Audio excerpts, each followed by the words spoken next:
buenas tardes, ¿qué tal? Ahora hacía tiempo que no venía, no sé por qué.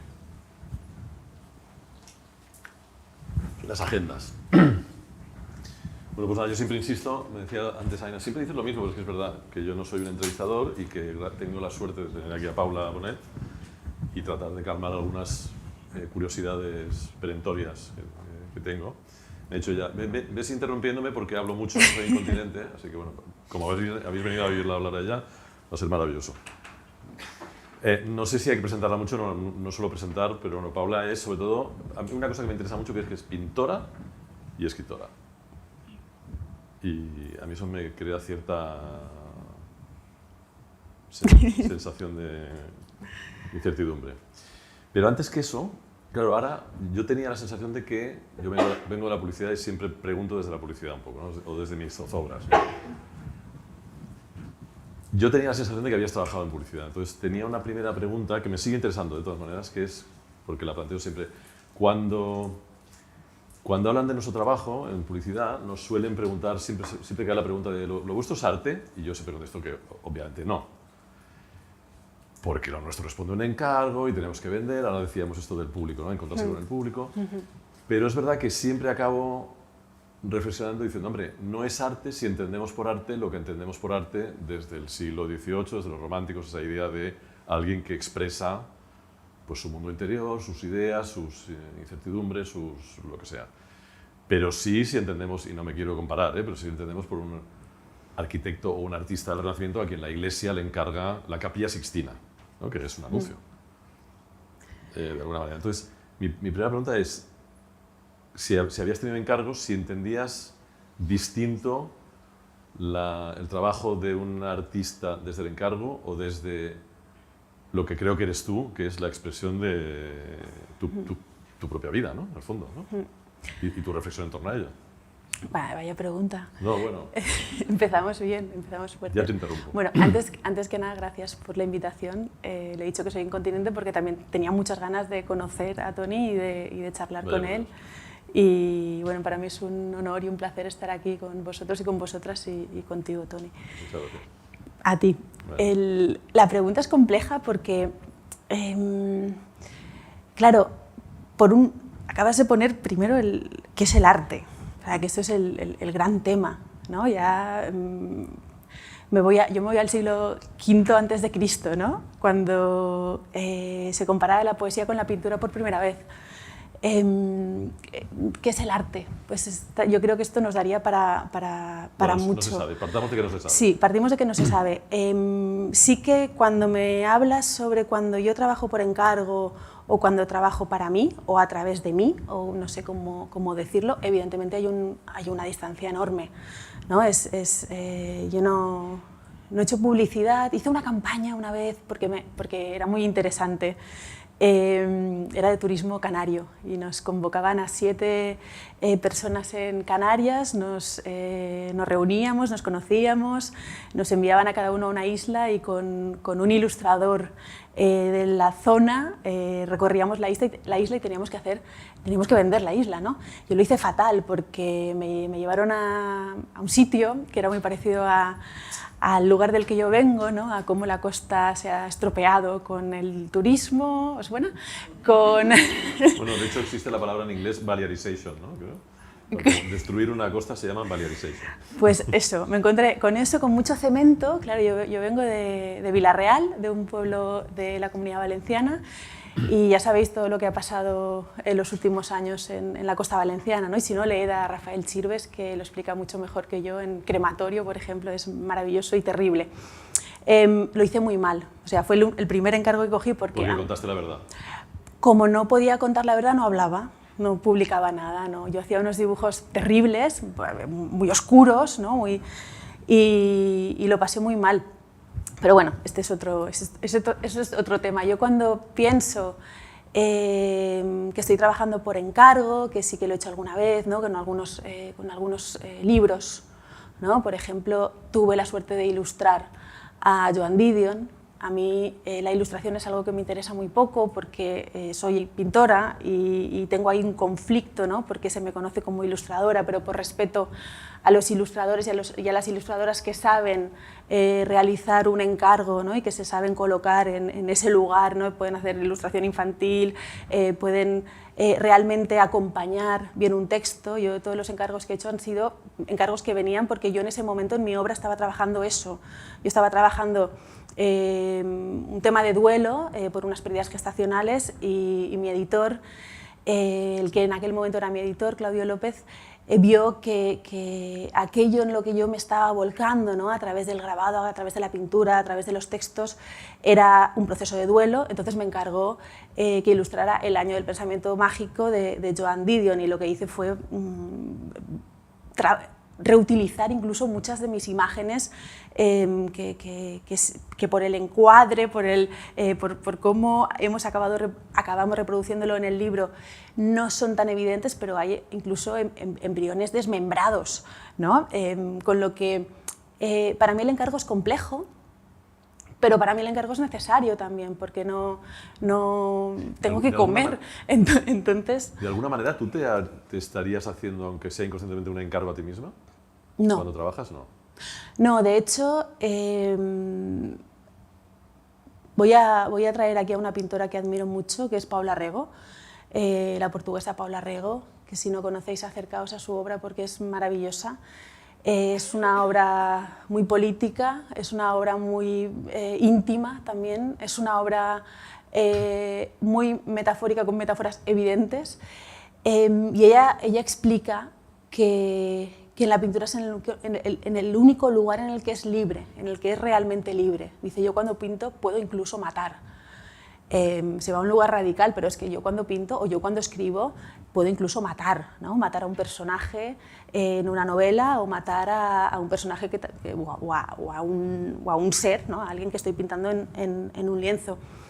Si yo sintiera que me estoy haciendo un encargo, no estaría pintando. De hecho, pintar es estar en un estado de constante desequilibrio también, ¿no? Antes te comentaba, durante mucho tiempo pensé que pintar era hacerse con una serie de herramientas, formarse, tener control del agua fuerte, del agua tinta, del lápiz, de las acuarelas, del óleo, del acrílico, de una serie de técnicas, proyectar una imagen, imaginar una escena y después, haciendo uso de esas habilidades técnicas, resolverla, ¿no? Y es lo que yo hacía antes, y llegaba a un sitio en el que realmente la imagen era muy fiel a aquella primera imagen proyectada.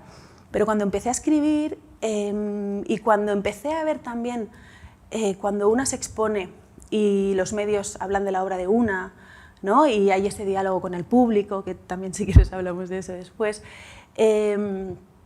entiende que pintar es buscar.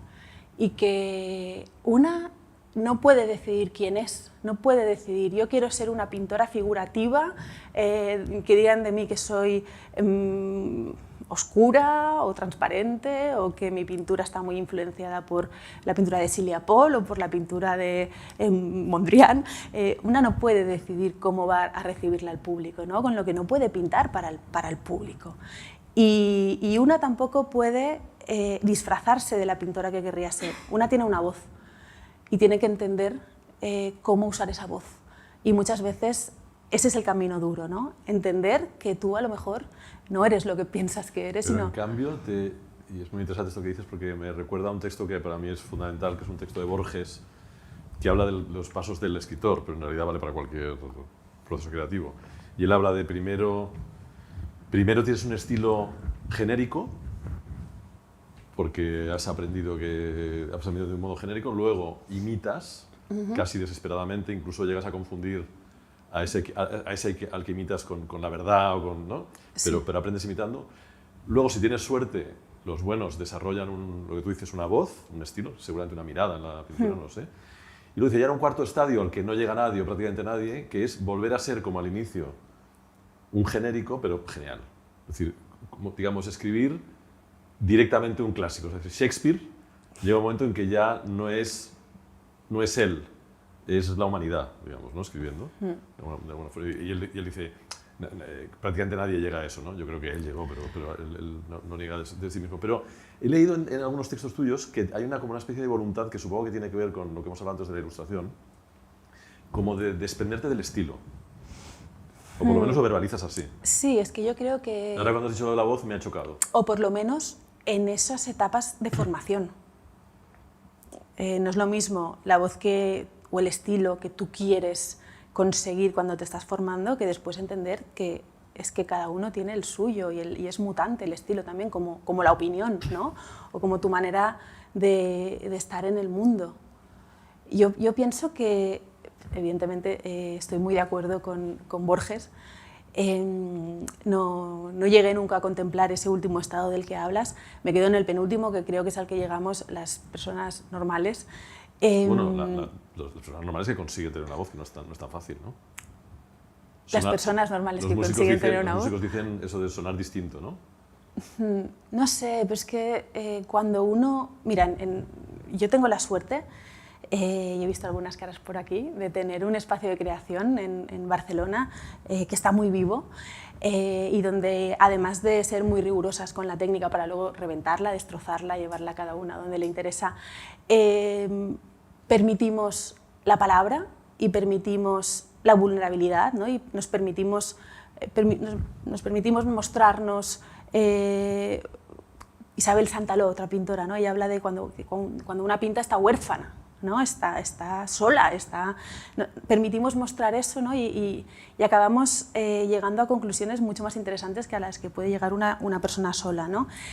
Y yo les digo muchas veces que si durante la búsqueda de ese proceso creativo hay verdad, si hay honestidad, al final quizá la imagen resultante una no la entiende de buenas a primeras, pero es mucho más fácil, es mucho más probable que esa imagen resultante contenga verdad y, por tanto, esté esa voz o esté ese estilo, como quieras llamarlo, que si una teoriza con todo, lo prepara todo, tiene este plan y acaba haciendo esa cosa rígida que pretende ser algo, ¿no? Esto me parece fascinante porque es el centro de mi debate con los clientes. Pero es que, claro, tú estás hablando de clientes. Cuando yo trabajo con un cliente, el cliente te pide pues, una estrategia, una comunicación, una campaña, ¿vale? Entonces, y hay un proceso de desarrollarlo teóricamente, ¿no? Reflexionando, analizando conceptos, llegando a un eslogan, si quieres. Y el cliente normalmente quisiera que ese fuese el final del proceso, que todo lo que viniese después fuese mecánico. Yo siempre les digo, no, ahora empieza lo verdaderamente difícil, porque todo esto que hemos hecho hasta ahora es pura teoría, no sabemos si va a funcionar o no sabemos si sabremos hacerlo funcionar o no. Y eso pasa, o sea, cuando realmente te pones a filmar una película, a filmar un eslogan, a hacer unas fotografías, a llamar a un fotógrafo, a que el fotógrafo te entienda, que normalmente no te entiende, o si te entiende, o entiende otra cosa, y muchas veces eso que has puesto en un papel no emerge, no sale, no funciona, ¿no? Entonces, no funciona realmente la campaña. Entonces, el cliente siempre se plantea, no, pero si estaba bien, ya, pero eso no tiene nada que ver, ¿no? Es muy importante el contexto, es importantísimo el contexto y es importantísimo, claro, yo no sé si el paralelismo funciona porque, como decíamos antes, tú sí que tienes un objetivo y mi objetivo es otro, o sea, mi objetivo no es que esta obra llegue al máximo número de personas posibles y todas me conozcan porque he escrito La Anguila. No, yo quiero poder dialogar con aquellas personas a las que les interesa dialogar conmigo, ¿no? ¿Por qué salí tan escaldada de aquellos 3 años en los que hice ilustración? Porque hice unos dibujos que funcionaron muy bien, que enseguida captaron la atención de empresas que a mí me interesaban poco, que querían transformar aquello en un producto de consumo, que querían exprimir aquello a lo que yo había llegado como una broma, como te decía, ¿no? Porque yo pintaba y aquello fue una cosa que hice además y en un espacio íntimo que luego salió a la luz, pero bueno, aunque fuera una broma para mí, esos dibujos llevan ahí dentro toda mi trayectoria. Entonces pensaba, ahora va a llegar esta marca o esta otra marca y me va a destruir, porque lo va a coger, lo va a exprimir, va a transformar mi trabajo de toda mi vida en aquello con lo que se va a vincular esta botella de agua, ¿no? Y yo como autora estoy muerta, porque además allá donde vaya voy a ser la chica que hizo los dibujos de Patapam, ¿no? Y eso fue bestia, ¿no? Cuando me sucedió, porque, claro, a mi alrededor, mi familia, mis amigos, no entendían por qué yo rechazaba trabajar con esas marcas, no lo entendían. Y yo ya podía explicarlo, ¿no? Y me decían, pero ¿has visto? Además, a ver, ofrecían una buena cantidad de dinero, sí, ¿no? Y yo pensaba, claro, con esa cantidad de dinero yo me puedo montar el taller que quiero. En aquel momento soñaba en un taller en el Empordà, con luz natural, ventilación, y pensaba, ¿para qué? ¿Para seguir haciendo estos dibujos que no, para mí no significan nada? Bueno, no significan nada bueno, porque primero, que ya los he hecho. Mientras los hice ya viví la experiencia de hacerlos, ya existen. ¿Qué necesidad tengo yo de repetir esto hasta que me muera? Y esto lo digo con todo el respeto por los autores que siguen ese camino de repetición, de afirmar eso que les ha dado esa voz, ¿no? Eso estará bien para ellos, para ellas, para quien decida hacer eso, pero para mí la pintura es una carrera de fondo y es a veces acertar, a veces equivocarme, a veces tener dinero, a veces no tener dinero, a veces sentir plenitud, otras veces, como dice Isabel Santaló, sentirme huérfana. Y no me gustaría que esto sonara en exceso romántico, pero es que no lo veo de otra manera, porque si no es así, no hay verdad. Yo cuando sucedió eso con mis ilustraciones, recuerdo, suerte que mis editores me entendían y me respetaban, ¿no? Porque claro, Primer Sant Jordi, que las bolsas de tal librería, que es la que pone bolsas en toda Barcelona, irán con tus dibujos. Y yo les decía, no. Digo, ¿pero cómo que no? Pues sí. Y para mí eso no era bueno, ¿no? De hecho, una vez pusieron un titular en una entrevista que pensé, otra cosa que tal, ¿no? Que a veces veis la cara de una persona y arriba un texto que no lo ha dicho ella o no lo ha dicho ella en ese contexto, ¿no? Y fue un titular que yo decía que yo no haría tazas, ¿no? Algo así. Yo no, perdona, o sea, yo no quería que una empresa que quería hacer tazas con mis dibujos para que cada cliente por una compra superior a tantos euros se llevara su taza a su casa. O sea, yo claro que hago tazas en mi taller, las moldeo yo, las cuezo yo, las esmalto yo, claro, o sea, no tengo nada en contra de las tazas, tengo algo en contra de que una cosa que es mi vida se acabe transformando en, imagínate, Toni, que tú vas hace 10 o 15 años, ya no me acuerdo, a comprarte unos libros de diseño y te dan la tacita con un pajarito, un dibujo mío. ¿Tú para qué quieres esa tacita? ¿No? Es como que quien quiera la taza, que venga, que se acerque y que la compre. Pero que no se transforme mi trabajo en ese regalo, ¿sabes?, que se da. Para mí eso no es el éxito. Ya. Hablábamos antes, que aquí esperando, que es curiosa la relación con el éxito de muchos autores, ¿no? Hablaba, por ejemplo, yo soy muy devoto de García Márquez, sobre todo antes, ¿no? Y recuerdo haber leído su obsesión por 100 años de soledad y por el éxito, ¿no? Y que le perseguía y que él quería, y de pronto se pone a escribir Otoño del Patriarca, está 11 años en Barcelona, se pone un mono de, ¿no?, una cosa así casi ideológica, y le sale un libro infumable, bueno, maravilloso, pero difícil, porque el tío quiere huir de sí mismo, en realidad, o el romancero gitano y García Lorca, ¿no?, que siempre está como persiguiendo esa idea casi, como decía Borges, con muy mala leche, de andaluz profesional, ¿no? El tío tiene un éxito increíble que no le va a abandonar nunca, pero el tío quiere huir de ese éxito, ¿no? Quiere ir poeta en Nueva York y el surrealismo. Hay una idea del éxito como de un fracaso al final, ¿no? Que es paradójico, ¿no? Bueno, porque un autor sabe que está lleno de... me he equivocado, ¿no? Cuando todo el mundo le gustó, me he equivocado. No es eso. Bueno, pienso que no es eso, o por lo menos en la manera en que yo tengo de contemplarlo. Todos sabemos que tenemos muchas voces, que tenemos muchas maneras de estar en el mundo, que tenemos el derecho a cambiar de idea, que a ver, que quiero decirlo bien, que estamos llenos de grises y lo que suele suceder con ese tipo de éxito es que hay una parte de tu discurso que tiene éxito y tu discurso se acaba transformando en algo plano, en un blanco o en un negro. ¿Y dónde están todos esos grises? Y eso es un problema, yo creo, que del contexto, de los medios de comunicación, de la gente, de cómo se acerca la gente a la cultura. Es un problema generalizado. Y yo puedo entender que un autor quiera huir de ese tipo de éxito, porque es que acaba viendo una caricatura de sí mismo. Sí, no, yo también, sí. Y luego, además, hay otra cosa, y esto...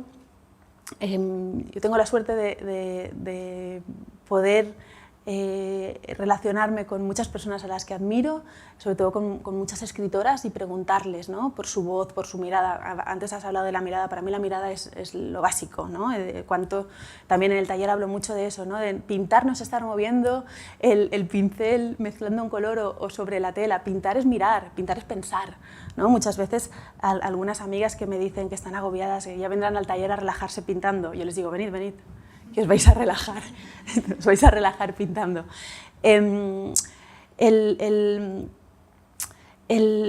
Ese tipo de éxito es castrador. Y luego, lo que te decía de estas voces, de estas autoras a las que les puedo hacer preguntas, yo pienso que vamos buscando todo el tiempo lo mismo. O sea, yo me acerco a la literatura de Cristina Sánchez Andrade, que es una autora gallega que me interesa muchísimo, y en sus cuentos y en sus novelas, en las primeras, en las últimas, está ese realismo mágico gallego, está esa figura de la mujer vista desde ese lugar húmedo y misterioso, está la oscuridad y a la vez la luz, está el mito. Eso está siempre en sus novelas. Habrá un tema que predomine más o menos, pero al final lo que a ella le mueve, según mi punto de vista, es eso, ¿no? Es ese lugar del que viene y esa búsqueda que tiene con su tierra, ¿no?, con aquello donde ella se enraiza. Y yo creo que el grueso de autores y de autoras viven desde ese sitio. O sea, que hay un tema, que haya algo que es todo el tiempo lo mismo y que cada vez, claro, tú vas viviendo y vas teniendo éxitos y fracasos, no solo a nivel profesional, y cada vez te acercas de una manera. Es como leer un libro con 15 años y leerlo con 30 y leerlo a los 60. Es otro. Tú eres otro, tienes otra mirada, y el diálogo con el libro también es otro. Es curioso porque el libro es otro también, ¿no? O sea, el libro, tú creo, lo dices, y bueno, es muy evidente, ¿no? El poema es del que lo lee, no del que lo escribe, ya deja de ser suyo, y el libro, y es curioso cómo es verdad que se va transformando con nosotros, ¿no?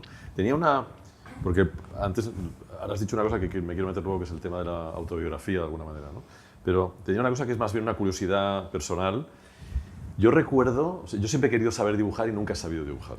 Entonces yo recuerdo que es quizá el don que más temprano se percibe en un niño. Es decir, yo recuerdo en el cole, o sea, saber escribir, por ejemplo, es una cosa que se descubre más tarde, pero los niños o niñas que saben dibujar, que suele ser 1 o 2 en la clase, emergen enseguida, ¿no? Y de pronto es, Paula sabe dibujar, ¿no?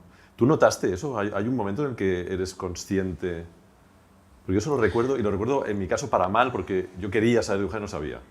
Pero claro, igual es una frustración personal, ¿eh? Pero es que aquí hay otro tema, que es saber dibujar, porque todos los niños saben dibujar. Tú ya me estás hablando de un preadolescente, ¿no? No, yo te hablo de niños que de pronto tenían una habilidad mayor, obviamente dibujaban como un niño, pero había una habilidad mayor para explicar aquello que estaba delante, que nos hacían pintate el árbol del patio, ¿no? Y no sé si hay un momento en que tú te das cuenta o no, o es algo que emerge de modo natural. O... Es que yo no lo veo así como tú lo explicas. Pues venga, explícame cómo lo ves. Yo veo que... Ya te digo que es una cosa autobiográfica, ¿eh? Sí. Bueno, yo, mira, ahora me has hecho pensar la primera vez que una compañera en el cole leyó un texto y yo sentí tantas cosas tan bellas y fui a defenderla, porque de hecho la profesora le dijo, eso no lo has escrito tú, y yo lo había visto escribiéndolo, ¿no? Y fui a defenderla, en plan, lo ha escrito ella, y pensando, no sabía lo que era, porque yo era pequeña, ¿no? Pero veía que ahí había una verdad, había una belleza, aquello me había golpeado, ¿no? Y empecé a admirar mucho a aquella niña, y luego nunca más le leí un texto así, ¿no? Pero con la pintura, con el dibujo, es que también se han de dar muchos factores, porque yo sí que recuerdo cuando empezaron a decirme que dibujaba muy bien y de hecho yo empecé a construirme como ser humano a través de la plástica y a través de lo físico, ¿no? También mi abuelo, mi bisabuelo, vengo de una familia que trabajaba la madera. Y para mí esa cosa física de tocar y de poseer y de destruir es importante. Pero, claro, normalmente en un contexto común no se entiende tampoco el dibujo desde ese sitio, desde el que pienso que estamos hablando, ¿no? Que es ese lugar de pensamiento. Se entiende como algo vinculado con lo decorativo, ¿no? O sea, yo tuve mucha suerte de que mi madre es una mujer que está muy atenta a todo. O sea, me llevó al oculista porque un ojo se me iba y el oculista dijo, señora, aquí, bueno, hay unos milímetros. Y tuve esa suerte, ¿no? De que ella veía que a mí me gustaba dibujar. Yo creo que porque dibujar me aislaba del mundo desde un lugar bueno. Y empezó a apuntarme a academias de dibujo, las que ella consideraba en el pueblo, un pueblo que tampoco era era grande, pero no tenía tantas academias de dibujo. Y tuve la suerte de que llegó un pintor de fuera al pueblo y caer en su taller, ¿no? Y él fue el que me empezó a hacer ver que pintar no era pasar el tiempo y que en ese escaparme de la realidad podía construir otras realidades y podía construirme desde otro sitio y podía alimentar mi sensibilidad, mi creatividad, esa soledad que eso lo he entendido con los años, ¿no? Esa soledad que se construye. Marguerite Duras lo dice muy bien, la soledad no se encuentra, se construye, se crea, se hace. Tú tienes que saber hacerte esa soledad, ¿no? Y entonces yo también ahí estaba en mi pueblo, ¿no? Un pueblo muy tradicional. La niña de Juanita y de Carmen que pinta también, ¿no? Y bueno, pues yo pintaba cebollas en los trapos de las señoras de la calle para que tuvieran su trapo con su cebolla o su berenjena, ¿no? Entonces había ahí como una cosa difícil, ¿no? Porque por un lado toda mi familia estaba muy orgullosa de mis habilidades plásticas, pero cuando llega el día que tienes que elegir tu carrera y yo digo que quiero hacer Bellas Artes, no sabes lo que pasó en mi casa, porque claro, con tan buenas notas yo tenía que hacer Derecho, o yo tenía que hacer Arquitectura. Yo también. Sí. O yo, claro. O sea, bueno, es que los que somos de letras cerrados o hacemos Derecho o nos morimos de hambre, ¿no? Claro. No se percibía lo de la publicidad todavía. No, bueno, ¿qué edad tienes tú? Bueno, da igual. 61. Yo soy boomer total. Es difícil. Yo es que estudié filología. Supongo que debió pasar lo mismo que en tu casa, que cuando dije que quería hacer filología fue una especie de drama. ¿Y de qué vas a vivir? Sí, sí, sí. Bueno, yo tuve la suerte de que este profesor de la academia, él era el que decía que yo haría Bellas Artes y yo le decía, no digas mentiras. Cuando venían otros pintores a la academia o escultores, me sacaba del grupo de niños, ¿no? O de adolescentes y les decía, ella hará Bellas Artes. Y yo le decía, no digas mentiras, que yo haré Derecho. Traducción, interpretación, a lo mejor, ¿no? Era como filología, mi madre también la consideraba. Y el día que tuve que marcar, que en mi época podías marcar 3 carreras por orden, yo estaba allí y fue la primera vez en mi vida que tomé una decisión sabiendo que no podía confiársela a nadie, o sea, que tenía que hacer eso porque no podía hacer otra cosa. Y marqué solo una y era Bellas Artes. Y salí del instituto temblando por lo que había hecho y por las consecuencias que aquello iba a tener. Y recuerdo llegar a la academia y mi maestro se llamaba Pepe Biot, cómo abrió la puerta y me lo vio en los ojos, me abrazó y me dijo, tranquila que yo se lo explico a tu madre. Y entonces la llamó por teléfono para que viniera y se lo explicó él. Y le mentimos, le dijimos que es que yo iba a ser restauradora y me iba a ir a Italia, que había mucho trabajo para restaurar frescos.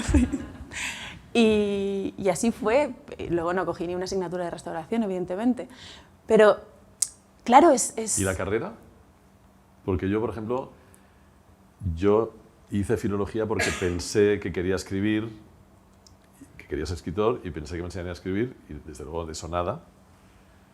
Pero en cambio me enseñaron a leer, que me parece todavía más importante. Es que o aprendí a leer, sí. No sé si me enseñaron. Pero... Sí, ¿la carrera qué tal? O sea, la academia y el arte. Para mí es importante, yo agradezco mucho haber estudiado en Valencia, porque en aquel momento estudiar según qué ciudad te formaba de un modo o de otro, ¿no? Había universidades que eran muy clásicas y se centraban mucho únicamente en el oficio, otras que eran mucho más conceptuales, ¿no? Yo creo que en Valencia había un equilibrio entre concepto y oficio. Y tuve la suerte de tener, entre mis profesores y profesoras de pintura y de dibujo, encontrarme con gente muy válida, que supo transmitirme esa mirada, ¿no? Esa búsqueda. Y luego también yo era muy inquieta, ¿no? y pedía todas las becas y me presentaba a todos los concursos y me iba a todos los sitios, ¿no? También tenía la suerte de que me solían premiar, ¿no? Entonces acababa yendo a muchos sitios a pintar con otras personas, ¿no? O, me interesó mucho cuando entré en el mundo del grabado, que fue en Valencia, me interesó mucho ver cómo algo que era tan técnico, ¿no? se podía trabajar desde tantos sitios diferentes, ¿no? Entonces, eso, tuve la suerte de poder ir a Chile con una beca Promoe, al Taller 99 de Santiago de Chile. También estuve en Urbino, en Italia, varios veranos, ¿no? Y era maravilloso ver cómo para conseguir un agua fuerte o un agua tinta, en Italia parecía que aquello fuera como, no sé, o sea, cómo espolvoreaban la resina, ¿no? Cómo protegían las planchas por detrás, era todo de una delicadeza, era como entrar en, no sé, en un mundo de los sueños. Eso te quería preguntar, porque esto al final es técnica. O sea, ¿cuánto, antes has hablado del dominio de la técnica, cuánto afecta, pues el óleo es una técnica, ¿no? Es decir, la pintura, en la historia de la pintura hay un antes y un después, lo mismo que, la literatura con el endecasílabo, por ejemplo, en España, ¿no? Es decir, cómo de pronto una técnica, porque que es técnica, y que es científico, de pronto altera la manera de... Volviendo a García Márquez, el tipo decía, yo cambié mi manera de escribir el día que empecé a escribir en ordenador, porque me permitía corregir mucho más, escribía más lento, pero corregía más que cuando escribía a máquina o cuando escribía a mano, ¿no? ¿Cuánto afecta? Ya no digo al resultado, sino a tu manera incluso de plantear el proceso, ¿no? O de pensar. Afecta mucho. O sea, también, ¿eres otra artista cuando haces grabado, por ejemplo? Es que yo creo que es muy feo llamarse artista a sí misma, pero como lo has dicho tú, lo cojo, que yo solo soy artista cuando pinto. Y en algún momento cuando escribo, porque hay mucha pintura. Pero cuando escribo sin pintura, mi literatura no palpita de la misma manera, no está esa voz de la que estábamos hablando. Entonces, para mí, el grabado es un refugio, ¿no? Es también por una historia personal, ¿no? Porque yo llegué a Santiago de Chile huyendo de una experiencia terrible y conseguí encontrar un lugar en el que se creaba desde lo colectivo, que estaba lleno de mujeres mucho más mayores que yo, ¿no? De repente tenía muchas madres con las que podía dialogar sobre procesos artísticos, ¿no? Yo con mi madre tengo una relación preciosa y nos queremos mucho, pero hay muchos lugares en los que no nos encontramos, ¿no? Y hay una escritora a la que admiro mucho que se llama Nell Leishon, cuya madre era pintora, y de esto hablamos mucho ella y yo, ¿no? Porque cuando yo le explico mi búsqueda desde que era niña y cuando entré en Bellas Artes, me dice, es que es la historia de mi madre, ¿no? Y ella me tiene mucho cariño, yo creo que me tiene mucho cariño porque le recuerdo a su madre, ¿no? A las conversaciones que tenía con su madre. Entonces, la técnica que yo elijo cuando soy autora, cuando yo siento que estoy siendo una creadora o artista, como tú has dicho, es el óleo. ¿Qué sucede con el óleo? Que es tan versátil, que te puede llevar a tantos sitios, que se puede pintar de tantos modos, a la prima, con veladuras, con arrastrados, con empastes. Yo mi último trabajo, La Anguila, la parte pictórica, como había una cosa, voy a llamarlo así queda más genérico, que yo quería destruir, que tenía que ver con la academia, lo que hice fue pintar de modo que yo sabía que esos cuadros no iban a aguantar más de 10 años, porque se iban a craquelar, porque no estaba siendo fiel a la disciplina pictórica, a aquello que me habían enseñado, ¿no? Si pintas de este modo, la perdurabilidad de la obra a través de los siglos, ¿no? Pues yo quería que del mismo modo que en la novela cojo a este personaje y lo mato, lo despeño por un acantilado mientras va en bicicleta, de la forma más ridícula que se me ocurre, en pintura lo mato a través de la técnica, ¿no? El personaje es un profesor de pintura, pues en la novela se despeña con su disfraz de ciclista. Encima que había hablado con tu madre. ¿Cómo? Encima que habló con tu madre. No, este no lo mato, no. es otro profesor de pintura. ¿Has parado de golpe? ¿O te he parado de golpe? Sí, bueno, la manera de acercarte o sea, la técnica, lo que tú preguntabas, condiciona, evidentemente. Yo me siento muy afortunada porque no tomé la decisión, porque como te digo, Además, yo era muy buena estudiante y era en exceso aplicada, y para mí era muy importante formarme bien y conocer bien las técnicas y poderte explicar cualquiera de ellas y poder trabajarla bien, o sea, de la manera correcta para que esto perdure en el tiempo, no sé, o sea, de manera académica. Pero esto no fue una decisión. El óleo cuando pinté la primera vez al óleo vi que ese era mi lugar. Y una pintura puedes estar trabajándola todo el tiempo. Y hay una cosa hermosa. Eso es interesante, la idea de acabar una obra, ¿no? Es imposible, sí. ¿no? Y más en pintura, ¿no? Y en literatura también, ¿no? Te tienen que dar una fecha de entrega del manuscrito, ¿no? Pues si no, siempre estarías corrigiendo de algún modo. ¿No? Ahí voy, que en escritura puedes corregir y puedes volver a manuscritos anteriores, pero en pintura no. La pintura, como dice Silvia Paul, es el lenguaje de la pérdida. Hay una paradoja terrible, porque tú estás intentando retener algo a través de la pérdida. Yo no puedo volver atrás en las capas. Y eso es lo que me interesa de la pintura, ¿no? También ese desequilibrio, ¿no? Es una de las preguntas que hago muchas veces a las escritoras. ¿Cómo haces para mantener el equilibrio cuando escribes? Luego, la primera vez que la hice, me estaba escuchando y pensé, vaya pregunta absurda. O sea, la pregunta es, ¿necesitas el equilibrio para escribir o prefieres escribir desde el desequilibrio? La parte física de la pintura pienso que nos da ese equilibrio, ¿no? Y también por eso nos permitimos, hablo en plural porque espero que haya más gente como yo, destruirla también. Y ahora mismo, mientras estamos aquí, tengo 2 lienzos boca arriba en mi taller de 2x2 con unos lagos de aguarrás que están destruyendo una parte de la pintura que pretendo, a mi vuelta, velar con otra capa de pintura. O sea, algo que está pintado, dibujado, que tiene una forma y que quieres que desaparezca. Quiero erosionarlo. Quieres que sea de una manera distinta. Sí. Pero quieres que permanezca esa forma sí. de algún modo, ¿no? O puede haber el caso de que pintes algo. Hay esa cosa japonesa de la arena, ¿no? De hacer una cosa tremenda durante días y un momento de... Sí. Pero eso es muy budista, ¿no? O sea, es interesante la idea de la que hablas de los cuadros que se van a autodestruir, porque va contra un poco, es oriental, ¿no? Esa idea de... Bueno, en este caso es vengativo. Es vengativo. En este caso es vengativo y es puntual. O sea, no. También lo traigo aquí porque es un momento de esa búsqueda. Y ahora todo lo que estoy pintando, lo estoy pintando con un academicismo, a pesar de que puedo descontrolarme, porque controlo la técnica, pero sí que estoy cuidando mucho la obra. Desde ese sitio de cómo yo sé que si...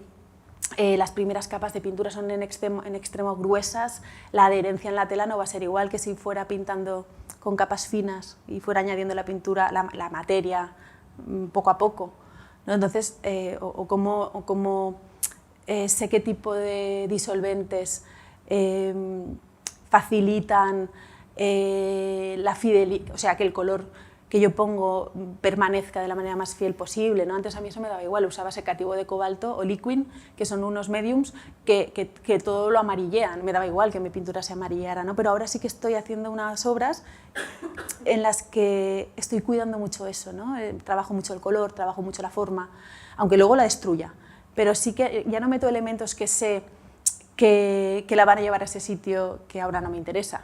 Quizá de aquí 3 años estoy pintando todo con secativo de cobalto otra vez porque quiero pinturas amarillas. No, pero claro, ¿Haces tus propios pigmentos? No. No, ojalá. Porque hay gente que se ha caracterizado por eso, ¿no? Sí. A mí esto me recuerda... Yo soy muy fanático de comer, de zampar. Yo también. Creo que trabajo para comer. Y bueno, he tenido la suerte de conocer a Ferran Adrià, he vivido muy de cerca sobre todo la segunda parte, digamos, de la Revolución. Y a mí me parece muy claro, yo creo que Ferran Adrià claramente introduce el discurso artístico en la cocina de una manera muy evidente, pero me parece que su revolución es claramente técnica. Es decir, lo que introduce son técnicas con las que permiten elaborar determinados mensajes que antes no se podían haber elaborado. De hecho, me hace pensar mucho en el óleo. Es decir, hay una pintura antes del óleo y una pintura después del óleo, o una pintura antes de determinados... la perspectiva, o de determinados avances técnicos que de pronto permiten crear una cosa que antes no existía o de una forma que antes no existía, ¿no? Por eso te preguntaba lo de la técnica, porque me parece que se olvida muy a menudo pero que en realidad es fundamental, ¿no? Sí. Y que hay que dominar, como tú decías, ¿no? De hecho, seguramente para poder empezar a pintar sin darte cuenta de que pintas, no es como el jugador de básquet, ¿no? Tiene que olvidar que está botando la pelota, ¿no? Sí, eso también en los talleres lo machaco mucho, ¿no? De cómo ahí tienes que tener un control desde el lugar de la fluidez. Tienes que estar controlando mientras fluyes, ¿no? Y tú como pintora tienes que quitarte obstáculos, ¿no? Por ejemplo, si yo siempre me pongo los colores de la misma manera en la paleta, por varios motivos. El primero es por separar los complementarios, ¿no? Porque sabéis que el 50% de un color con el 50% de su complementario hace el negro puro.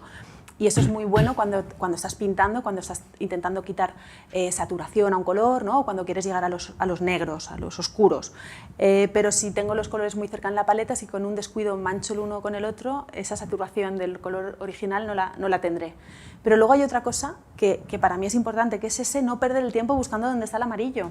O sea, si yo siempre pinto con todos los colores, aunque esté haciendo un cuadro blanco, siempre están todos los colores en la paleta. Y muchas veces ni miro, es como cuando escribes a máquina. O sea, yo sé que si hago aquí tengo el ocre, si hago así tengo el verde vejiga, si hago así tengo el tierra sombra tostada, si hago aquí tengo el blanco. Yo tengo que... ¿Lo estás haciendo bien ahora? Sí. Sí, lo estoy haciendo bien. Yo tengo que tener me tengo que quitar obstáculos, ¿no? También esto es difícil de explicar, ¿no? Pero cuando tú estás fundida con aquello que estás haciendo, intentas despistarte lo mínimo, ¿no? Porque si va a salir una cosa y la paro porque no encuentro el amarillo limón, que no lo uso nunca, pero suena muy bien, pues... se acabó. Se acabó. También pienso que en esto que estamos hablando vuelvo a recuperar el tema de los grises, que se trata de encontrar un equilibrio. Cuando hablabas de Ferran Adrià, yo no conozco su obra como tú, pero estoy segura de que lo que lo hace excelente es ese equilibrio entre técnica y búsqueda, ¿no? Sí, sí, sí. Bueno, eso y una cosa fascinante, o sea, una cosa que me fascina de Ferran Adrià es que los chefs posteriores le veneran, con una veneración un tanto extraña, casi diría que un poco religiosa, ¿no? Pero de pronto cuando profundizas en lo que les ha dado, en realidad, o sea, la primera conversación que tuve aquí fue con José Analija, con un cocinero que me encanta, está en el Guggenheim precisamente, tiene un restaurante que se llama Nerú allí. Y hablábamos de esto y él decía, es que los cocineros teníamos que cocinar como nos decían los franceses y la Iglesia. Es decir, durante 3-4 siglos la cocina se hacía de una determinada manera. Es decir, tú querías tener un restaurante bueno en Londres, tenías que ser francés. De hecho, todavía lo son. Los restaurantes de 3 estrellas ingleses suelen ser restaurantes franceses, ¿no? De pronto lo que hace Ferran es decir, no, tú puedes hacer alta cocina con cualquier influencia, con cualquier sustrato, con cualquier raíz, con cualquier gastronomía. Es decir, hoy existe alta gastronomía peruana, no existía. Existe alta gastronomía danesa, no existía. La primera vez que se utiliza el aceite de oliva en alta cocina lo hace Ferran Adrià. ¿Aceite de oliva? ¿Qué dices? ¡Qué obviedad! Pues no se utilizaba porque era un ingrediente popular. Pues entonces, hay algo de... o sea, esa revolución técnica es una revolución de la libertad, al final. Es esa necesidad de formarse, y antes hablaba de orfandad, ¿no? Y traía a Isabel Santaló, a esta pintora que en los 50 tuvo cierta repercusión porque era joven y formaba parte de un círculo que tuvo repercusión y luego desapareció. Se la hizo desaparecer porque era mujer.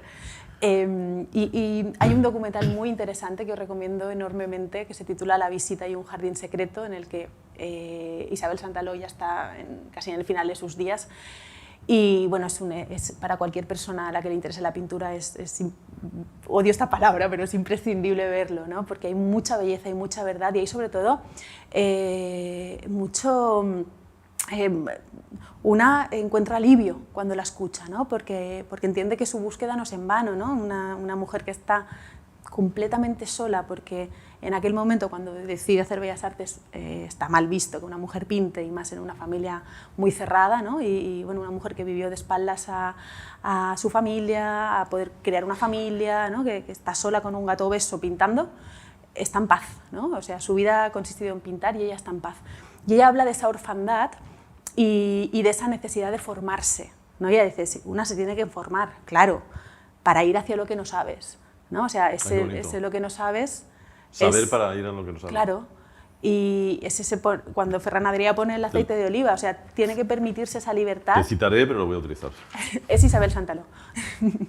Claro, y ella lo explica con una lucidez tremenda, ¿no? En el sentido este del que hablábamos al principio, ¿no? De la voz, del éxito y de la orfandad. Una pintora...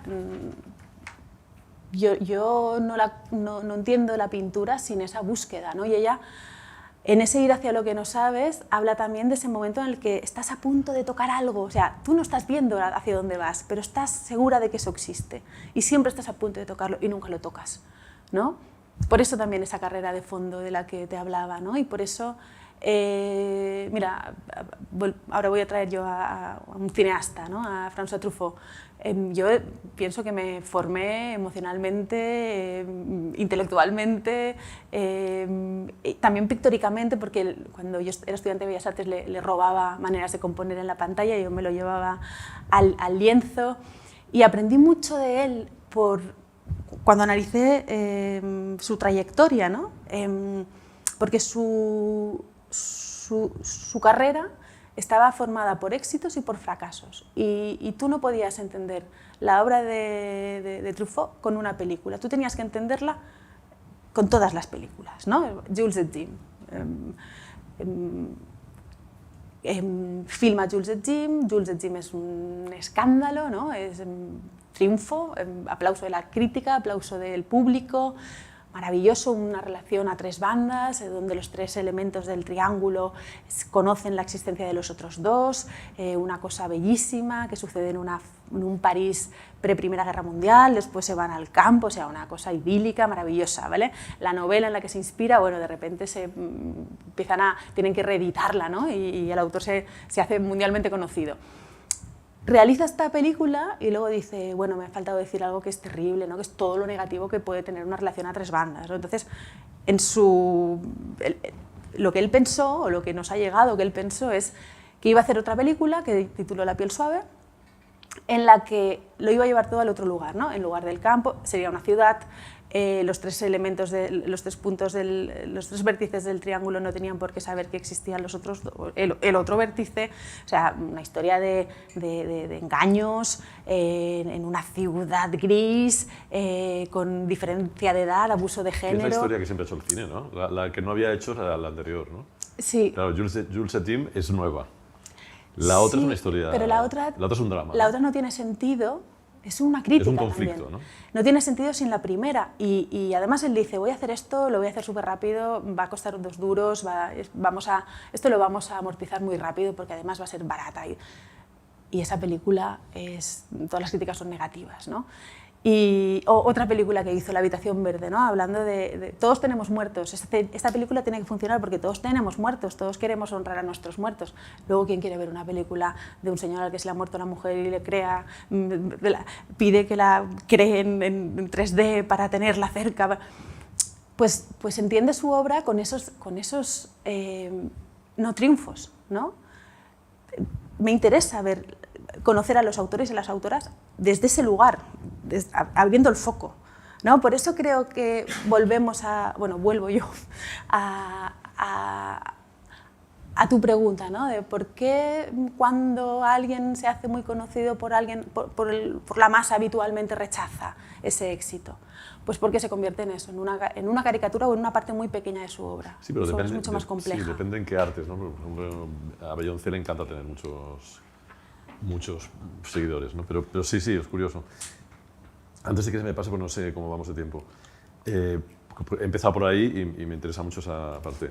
Pero te decía antes, nosotros en publicidad dividimos claramente el trabajo. De hecho, la publicidad moderna está basada en la idea de juntar a lo que llamamos un director de arte, que te da el nombre, ¿no? Y un art directors en inglés, pero bueno, y un redactor, es decir, alguien que sabe escribir bien y alguien que sabe, ya no digo dibujar, sino componer, es decir, que tiene una educación visual o que tiene una capacidad de expresar visualmente aquello que está escribiendo el otro o ideas propias, ¿no? Y de ese equipo ha surgido la publicidad moderna, es decir, se entiende que hay una complementariedad maravillosa entre las dos disciplinas, pero se entiende que son dos disciplinas distintas, ¿no? De hecho, hay algún personaje mitológico de la publicidad, por ejemplo, John Webster, que es publicista inglés extraordinario, que hacía las dos cosas. Y era famoso porque hacía muy bien las dos cosas. Y firmaba director de arte John Webster, redactor John Webster, y todos nos quedábamos, hostia, es imposible hacer eso, ¿no? Tú escribes y pintas. Yo escribo y pinto, pero como te decía antes... Aunque dices que eres pintora. Escribo desde la pintura. Yo creo que ¿Pero hay una pulsión que te obliga a escribir de alguna manera? ¿O? Sí. No sé cuál es. Pero ¿Y escribes sí. a partir de la pintura, dices? No. ¿O no necesariamente? No, pero hay mucha materia. Bueno, de hecho, con la anguila, con este proyecto que al final tiene 3 patas y va a tener una cuarta, el reto para mí era separar las disciplinas, que quien fuera a ver la exposición no tuviera por qué saber que había un texto y quien leyera el libro no tuviera por qué saber que había una exposición, pero quien leyera el libro para mí sí que era importante, o sea, ese era mi reto, que sintiera que se estaba manchando las manos de pintura blanca, ¿no? que sintiera la materia. Para mí eso era importante.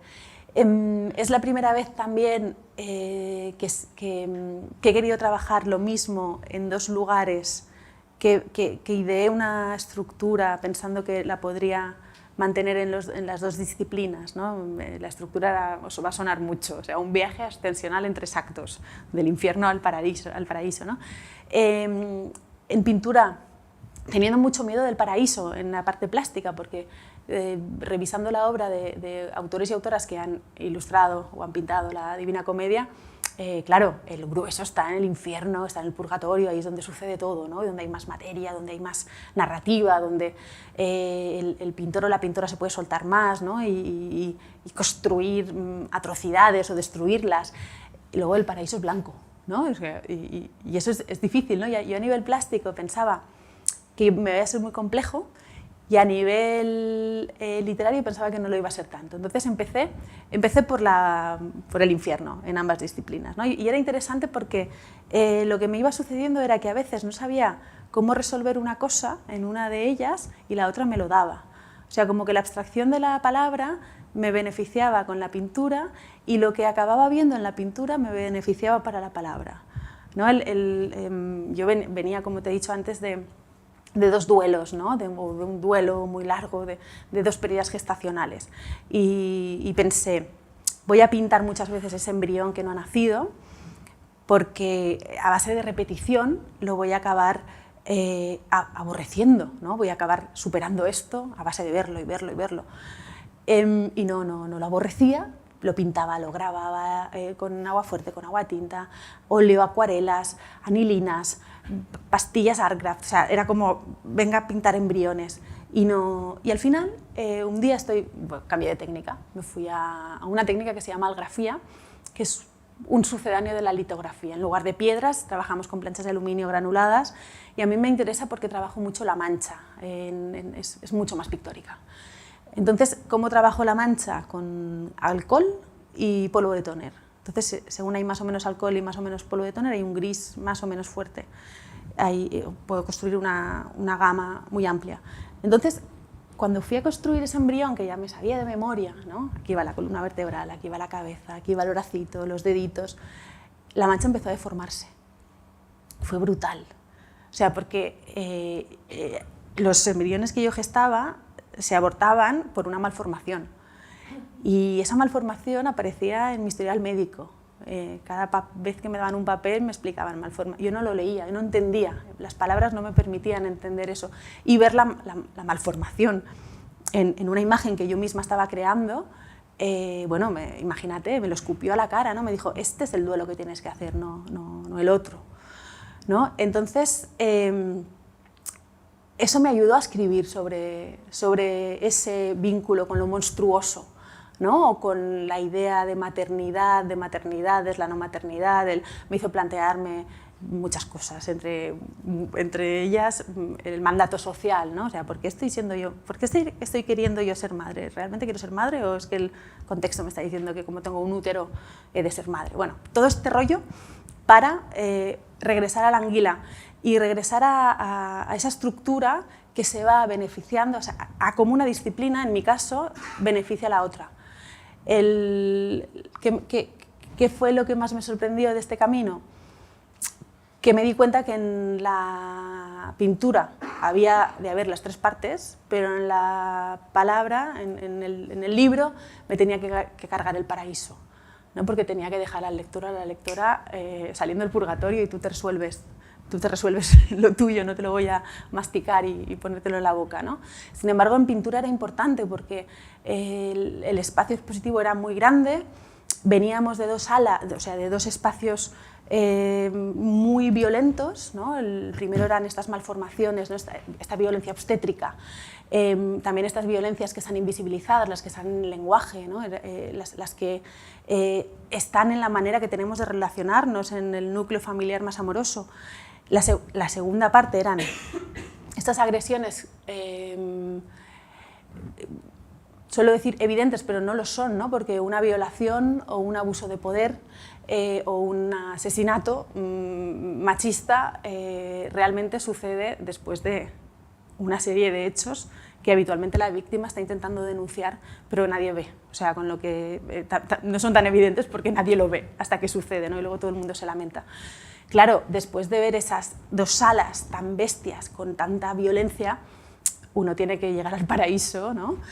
Y salir de la exposición como un poco serenado, ¿no? O sea, pensaba yo, no puedo sacar al espectador, a la espectadora de aquí y arrojarla a Ciutat Bella en Valencia y ya te apañas, ¿no? O sea, necesito ese paraíso. Y ya para acabar con la anguila y con la pintura de la anguila, me sucedió otra cosa interesante que también me lo dio la escritura, y que ahora con perspectiva, ¿no? Antes hablábamos de cómo muchas veces la obra se anticipa a nosotros, a nosotras. Yo creo que yo en la anguila me anticipé en la obra y luego además me ha enseñado muchísimo este proyecto, ¿no? Yo me di cuenta que quizá también por este asunto del éxito del que hablábamos, ¿no? Y luego por otros temas personales, ¿no? Yo quería desaparecer. Yo quería desaparecer como autora, yo quería desaparecer como... Pero es lo que te decía del estilo antes, ¿no? Quería desaparecer, pero es que, Toni, la primera parte la pinté con pinceles reventados, intentando deformar, buscando deformidad también, diferentes tipos de embriones deformados, me estuve documentando al máximo. La segunda parte, claro, pensé, ¿cómo pinto estas violencias? ¿Cómo pintas una violación? ¿No? Como sin caer en lo evidente, ¿no? en la redundancia, en la literalidad. Entonces pensé, bueno, pues voy a pintar con las manos y con los ojos cerrados y voy a imaginar que la tela, que este lino maravilloso, es un cuerpo que agrede, ¿no? Un cuerpo que yo recuerdo muy bien y cómo voy a acariciar este cuerpo. Entonces pinté esa segunda parte con las manos y la tercera parte la pinté con el suelo. O sea, ya ni me permití el pincel ni me permití mi mano. O sea, iba arrojando la pintura y además iba arrojando la pintura sucia de la segunda parte y la iba limpiando. Mi idea era que acabara la sala blanca, o sea, que todas las pinturas fueran blancas, del blanco más sucio al blanco más limpio y la última pintura blanca se fundiera con la pared de la sala, ¿no? Estoy desapareciendo todo el tiempo, o sea, en el acto físico de pintar y en lo representado. Y eso es terrible, ¿no? Y yo defendiéndolo, además. Ahora lo veo con perspectiva y ahora lo que quiero es volver a estar, ¿no? O sea, volver a erigirme como sujeto, como autora, como pintora. Pero de alguna manera has borrado eso también, ¿no? Que también sí, es un alivio, ¿no? Sí, hay muchas lecturas, ¿no? Pero la que ahora me interesaba era que viene mucho con la técnica, ¿no? Cuando hablabas de, claro, la técnica define lo que pintas. Yo la última parte la pinté dejando, como ahora he dejado esas pinturas que tienen el aguarrás, con mucha violencia, con disolventes muy agresivos. Dejaba la mancha erosionando la tela y luego le ponía algo en un extremo del lienzo para que chorreara como una lengua y jugaba con la inclinación del suelo. O sea, todas esas manchas se fueron formando armándome de paciencia. Además, mi estudio es pequeño, con lo que era mucha la paciencia, porque mientras aquello sucedía no podía suceder otra cosa, no podía estar pintando otras piezas, pero jugando con eso, ¿no? con la inclinación del suelo que fuera, el disolvente, la horizontalidad y el desequilibrio de esa horizontalidad, el que fuera pintando. De todas maneras, me sorprende y me parece interesante que quisieras dar un alivio al espectador de la obra pictórica, es decir, que sintieses que necesitabas que esa persona que estaba viendo la exposición acabase en el paraíso y en cambio no al espectador o al lector. O sea, al lector le dejas que se resuelva que se resuelva lo suyo. Es curiosa esa necesidad en un lenguaje, seguramente porque la pintura es más intensa. Y más abstracta, ¿o no? Y hay un impacto emocional más potente, o porque tú sientes eso. Y porque... hay una mayor distancia en la lectura. En la lectura había, en lo que explico, hay una parte autobiográfica, hay mucha ficción y hay muchas historias que no me pertenecen y que me las he apropiado, evidentemente. Pero sí que yo quería que fuera un libro. De hecho, cuando pensé en el título era por el animal, ¿no? Yo quería quería escribir una carta de amor a mi abuelo. Quería que fuera una carta de amor a un hombre que murió hace casi 10 años y de la muerte del cual no me recupero, ¿no? La idea que tenía era ese animal, o sea, esa carne que palpita y está caliente y quieres retener, pero se esvara, que bien en Valencia, ¿no? Rellisca, en castellano no me sale, resbala. Resbala, ¿no? Y entonces de ahí salió la idea, ¿no? Luego me di cuenta de que, bueno, llamé a la que era mi agente en aquel momento y me dijo, terrible título, vamos a cambiarlo. Le dije, no se puede cambiar. De hecho, luego tiene mucha simbología la anguila, ¿no? Es un animal que muta para sobrevivir, el vínculo que tiene con bueno, iba a decir con las maternidades, no es la mejor manera de nombrarlo, ¿no? Pero con la reproducción, también está muy cercano a la muerte, o sea, es un animal muy bestia. A mí me vas a pedir una cita ridícula, pero que es que me lleva a eso, que yo soy muy fan de Faemino Cansado, hemos citado aquí todo el mundo, pero soy muy fan de Faemino Cansado. Y hay un gag maravilloso de ellos, en el que tratan de hablar de una mascota, están hablando de mascotas, y tratan de hablar de la peor, o sea, de un bicho al que no puedes querer bajo ningún concepto, y hablan de una anguila. Sí. Sí. Y entonces el tío todo el rato se pasa diciendo, habrá que quererla, ¿no? Como diciendo, pero es imposible. No es imposible. Y entonces cuando he leído lo de, que además hay una imagen de Chirves, ¿no? que utilizas para... Cuando he leído eso pensaba enseguida en lo que pensaba, qué idiota que eres, ¿no? Porque piensas en Faemino Cansado, pero es que me ha parecido que era lo mismo, es decir, en realidad ellos hacen un chiste, pero a partir de esa cualidad de la anguila, ¿no? Chirves lo escribe muy bien, ¿no? Yo estaba con el texto, ¿no? Los y las que creáis, ¿no? Cuando os obsesionáis con una cosa, me parece que todo gira en torno a eso, ¿no? Y no puedes salir de ahí. Yo recuerdo sentir que tenía que salir de ahí para respirar y volver con la mirada un poco limpia, ¿no? Y pensé, bueno, pues lee, ¿no? Y entonces miré mi biblioteca y pensé, no, si lees cualquier cosa de aquí no vas a salir de ti, así que levanta, vete a una librería y coge algo que totalmente opuesto a ti. Y yo no conocía a Chirves todavía. Mira qué cosa más terrible. Bueno, es que hay tantos que... Ya, pero es Chirves. Ya, de tu tierra, ¿no? Es de mi tierra, también escribe en castellano y sus personajes piensan en valenciano. Era crítico gastronómico, también le gustaba mucho comer. No sabía esto. Y viajaba mucho por su oficio de crítico gastronómico. Tiene un libro maravilloso que se titula Mediterráneos, en los que, bueno, leer a Chirves, por favor. Y bueno, yo encontré ese librito, tenía que ser algo breve también, porque tampoco me podía ir mucho rato, ¿no? De lo mío. Entonces encontré un librito azul de pensamientos anagrama, el año que nevó en Valencia, Rafael Chirves, no sabía. Y entonces pensé, un señor que me lleva a una edad, que ya está muerto, Valencia, madre mía, Chirves, o sea, es increíble, su espíritu crítico, su talento con la escritura. Y ese librito que es así de breve, lo he releído muchísimas veces, cada vez me explica una cosa diferente, hay muchas capas y muchas lecturas. Habla de la posguerra, habla de la condición sexual, habla de todos los conflictos familiares, habla de la clase social, habla mucho, sirve siempre. Pero lo que me pasó en esa primera lectura fue que llevaba muy poquitas páginas, y de repente el niño, el personaje principal, el narrador, lo dejan al cuidado de una cesta con anguilas. Y entonces el niño dice que metía la mano en la cesta, que tocaba esos cuerpos resbalosos, que le provocaban mucho asco, mucha repulsión, que eran frías, mi idea del caliente, ¿no? Que eran frías, que no podía dejar de tocarlas, ¿no? Y entonces yo pensé, así tengo que escribir, o sea, tengo que provocar repulsión, pero tengo que conseguir que no quieras dejar de leerme. Y ¿El título ya estaba? Sí. El título fue lo primero, porque... Debiste flipar de encontrar ese libro y de encontrarte ese fragmento, ¿no? Y, Aunque también eso pasa, ¿no? Eso de que cuando estás metido en algún tema, todo lo que lees, ves, miras, te dicen, se refiere a ese tema, ¿no? ¿No te pasa eso? Sí, claro, el punto de vista... que ves eso, ¿no? ¿Cómo que tiene que ver con sí. Quería preguntarte por esto. Has hablado un poco, ¿no? Pero citas muy a menudo La habitación propia de Virginia Woolf, no sé qué. La madriguera. ¿Qué es la madriguera? ¿O por qué surge? Porque hay una cosa que has dicho ¿Qué es? que me ha interesado, que otra vez es una reflexión desde la publicidad. Es decir, la publicidad no se puede entender sin el equipo. Es imposible entender. O sea, no hay publicidad hecha por un autor. Es imposible. Hay publicidad que tiene un estilo, pero de un colectivo. En cambio, la pintura entiende la escritura, sobre todo la escritura, son trabajos solitarios. Solitarios no lo siguiente, ¿no? Y en cambio has citado un par de veces, cuando nos juntamos, no sé qué, has dado una cierta idea de colectivo, que entiendo que es la madriguera. O algo parecido. O Chile, por ejemplo, cuando hablabas de Chile te podías juntar con...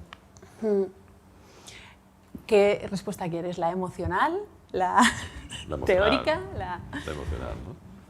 La emocional, bueno, el origen de la madriguera es la emocional, y de hecho estoy muy agradecida a todas las mujeres que venís porque existe, porque vienen alumnas, ¿no? Y yo no las veo ni como alumnas, ¿no? De hecho nos llamamos ratonas, que es una palabra un poco fea, pero el origen es la necesidad de crear el espacio que a mí me habría gustado tener a mis 20 años. El espacio en el que yo como autora pudiera ser libre. El espacio en el que a una mujer de 17 años, 18 años, no se la agreda sexualmente. Se la vea como autora. Y es muy emo, ¿eh? ¿Has visto? Y ese era el objetivo, ¿no? Que cuando yo pude armarme en mi taller de grabado, me di cuenta de que eso no era para una. Yo siempre he estado en talleres compartidos de grabado. Hasta Picasso compartía el taller de grabado. El taller de grabado es un espacio compartido. Y entonces pensé, yo supe porque me había hecho un taller de grabado como refugio, ¿no? Porque en Chile encontré ese refugio, o sea, encontré todas esas madres, ese lugar lleno de mujeres en el que los hombres que había me hablaban como autora, ¿no? El piropo que me decían era: tienes manos de grabadora o manos de pintora, o sea, no había nada terrible, o sea, nada que desentonar, o sea, no existía lo que yo había visto en mis 5 años de carrera en la Universidad Politécnica de Valencia. Entonces, ahí voy, ¿no? A que puedas... Pero dices que quisiste crear el espacio donde tú estar, de algún modo, sola, y luego lo llenas de gente. Entonces... es una consecuencia. Sí, pero es que ahora yo estoy en otro espacio, sola. Vale. O sea, ese espacio no es mi taller. Yo me creé ese espacio, empecé a compartirlo... ¿Cómo ocurre la transformación en una madriguera? Muy poco a poco. Es que, claro, también eso es muy poco, creo, corrígeme si me equivoco, está muy lejos también del mundo de la publicidad. Porque si yo hubiera tenido una idea, si la madriguera se hubiera construido desde ese lugar de negocio, la escuela de Paula, donde, o sea, es que no habría funcionado. O sea, lo que yo admiro cuando me aparto, ¿no? Valoro enormemente de ese lugar, es que se ha ido configurando muy poco a poco y desde un lugar muy humilde. O sea, yo en la primera libreta que tengo de la madriguera, al principio estaba en una portería, en la portería de mi casa. Del edificio en el que vivía, alquilé por 200 euros ese espacio, un espacio sin ventilación, una cosa tóxica.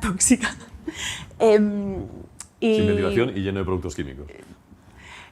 Y tengo una libretita donde apunto hasta, y era un espacio de 30 metros cuadrados, o sea, apunto hasta cuánto me costaron las tablitas del parquet que yo misma coloqué, o sea, seguramente estarán hasta las bombillas, ¿no? O sea, es una cosa muy pequeñita. Y entonces empezó a hacerse grande porque empecé a dar talleres de fin de semana, que el espacio duró, no llegó a un año porque allí no se podía trabajar. Tuve la suerte de que un colega de profesión se mudara a Barcelona y nos animáramos a alquilar un espacio entre los dos. Una vez estuvo montado, se volvió a Madrid y lo quería matar, pero ya existía, entonces pues pensé en cómo poder mantener ese espacio. Y entonces empecé a sumar talleres, propuestas de taller, ¿no? Y bueno, fue una cosa muy lenta, muy poco a poco, ya son 7 años ya de madriguera, 8. Y ahora estamos en un espacio muy bonito en el centro de Barcelona y gracias a un mecenazgo pude alquilar el espacio de al lado para que lo que sucede en la madriguera, que al final lo único que tenemos es una web y Instagram, una cuenta de Instagram, ¿no?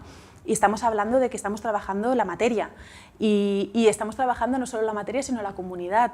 Y a mí me parece hermoso, ¿no?, que en un lugar donde, como te digo, el punto de partida es lo riguroso en las técnicas que allí se imparten, acabe sucediendo algo que es mucho más revelador, ¿no?, que es el cambio social. O sea, allí muchas mujeres se atreven a mirar en lugares en los que no miraban, ¿no?, y se atreven a enfrentar violencias, y algunas han salido del taller y se han ido a comisaría y han puesto una denuncia.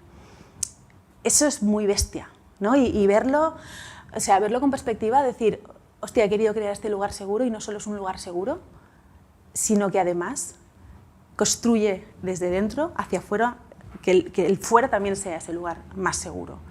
Y como te decía, como... Pero construye fuerza seguramente, ¿no? ¿Perdona? Construye fuerza seguramente, ¿no? Sí, construye fuerza, es que muchas veces muchas víctimas no se atreven a mirar a los victimarios o a la violencia que han vivido porque lo primero que no quieren es ser víctimas. Pero es que si tú no entiendes que eres víctima, no puedes dejar de ser víctima. Y entonces yo veo que muchas mujeres ven a otras haciendo ese proceso y se atreven a hacerlo también. Y eso es brutal, ¿no? Entonces, como te decía, que es un proyecto muy pequeño que se va haciendo grande. Hace 1 año y poco se puso en alquiler el local de al lado. Hago esta cara porque pensé, mierda, o sea, no puedo asumir otro alquiler. Y gracias a un mecenazgo se ha podido asumir ese alquiler, ¿no? Y gracias a ese mecenazgo, ahora la mitad grande, luminosa, la que da a la calle, es la Galería de la Madriguera, que es un espacio donde solo se expone lo que sucede en la madriguera, o sea, obras de alumnas y siempre en colectividad o en diálogo.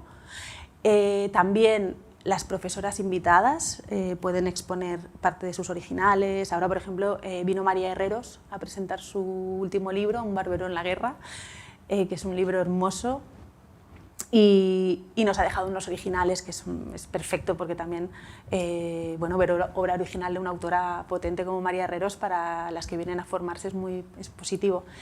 Y yo tengo detrás de la galería mi taller, por fin tengo mi taller, porque claro, construí todo eso y luego yo no tenía espacio, yo no tenía mi lugar para pintar. Tu habitación propia. Qué chulo, por cierto. Otra cosa que te quería preguntar es, con respecto a la pintura, haciendo un documental una vez que tuvimos la inmensa suerte de charlar con Luis Feito y con Juan Genovés, creo que era Luis Feito que nos decía, hablando de la pintura, nos decía que él nunca olvidaba que la pintura normalmente, claro, supongo que procede de una manera de entender la pintura que es yo pinto un cuadro y alguien lo compra, ¿no? Y lo cuelga en su casa. Y siempre decía, yo entiendo que ese cuadro va a estar en el salón de la casa de alguien y esa persona lo va a ver el resto de su vida. Y decía, eso para mí es muy importante de cara a pintar. Y creo que era Muñoz Molina que decía que eso de que las meninas son como son, porque estaban hechas para una habitación pequeña, donde digamos es una especie de pared que se amplía, ¿no? Es decir, ¿alguna vez piensas en ese destino de la pintura? Es decir, Claro, es que estás porque el museo de... de alguna manera es el antilugar de la pintura, ¿no? Bueno, y las meninas son un encargo y entiendo que el autor Claro, Feito no está hablando de un encargo, sino de su obra vista en el espacio de otra persona. Pero que un coleccionista, o sea, él decía, yo tengo la visión siempre de que habrá un señor, un coleccionista, lo que sea, que lo va a comprar y muy probablemente acabe en su casa. Y lo va a ver todos los días de su vida. Se va a levantar, va a coger el café y es posible que le eche una mirada. Yo nunca he pensado eso. Ya, yo tampoco lo había pensado nunca, pero de pronto cuando lo dijo él pensé, hostia, afecta a tu manera de entender el... En su caso sí, porque ya está pensando dónde va a estar colgada esa obra. Bueno, pero ¿qué es la pintura? Muchas pinturas acaban así. ¿Por qué alguien tiene que comprar una pintura, un cuadro? No lo sé. Porque alguien se encarga un retrato y se lo cuelga. Eso es otra cosa. Bueno, pero la pintura normalmente, digamos, la pintura burguesa como género, ha decorado las casas o ha estado en las casas de la gente, ¿no? Pero es que a mí no me interesa la pintura burguesa como género. ¿Y eso sigue siendo pintura? Uf. Matéricamente sí.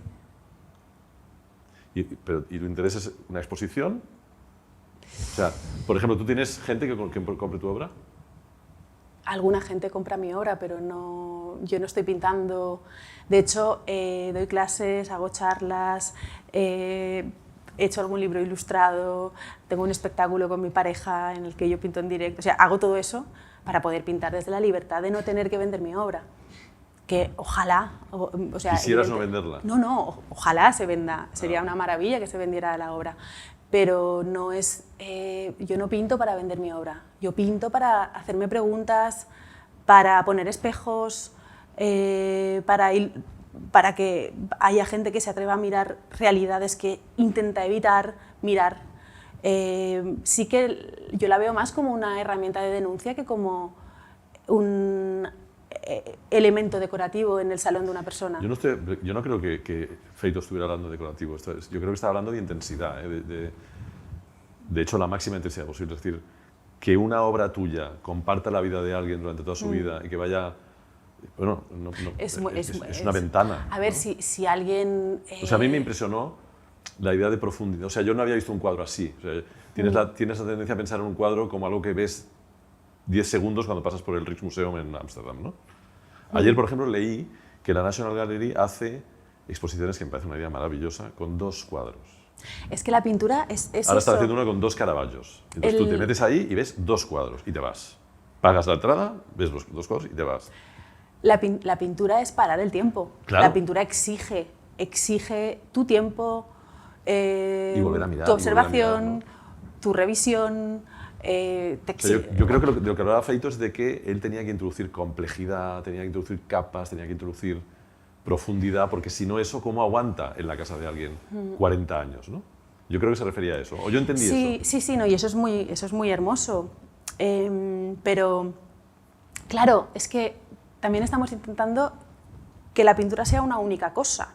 Mira, fíjate la de pinturas de las que has hablado, ¿no? Has hablado de las meninas, has hablado de alguien que se hace hacer un retrato, has hablado del cuadro de Feito, has hablado de la... Es un anuncio. Has hablado y cada uno de estos objetos, vamos a verlo como objeto, está hecho desde un sitio, con una intención, ha llegado a otro sitio, el contexto lo define de otro modo, según dónde está.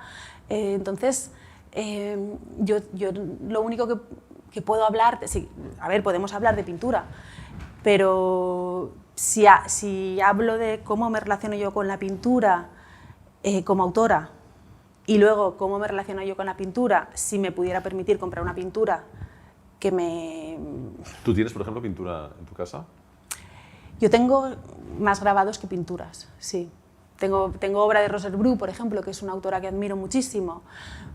Chilena. Es catalana, pero tuvo que emigrar a Chile y allí es premio nacional. Aquí no la conocemos mucho, pero era una gran autora.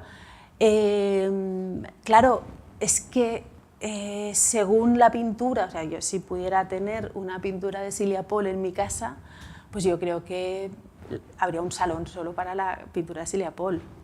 O sea, luego, esa idea, digamos, de algo que contemplar el resto de mi vida existe. Claro.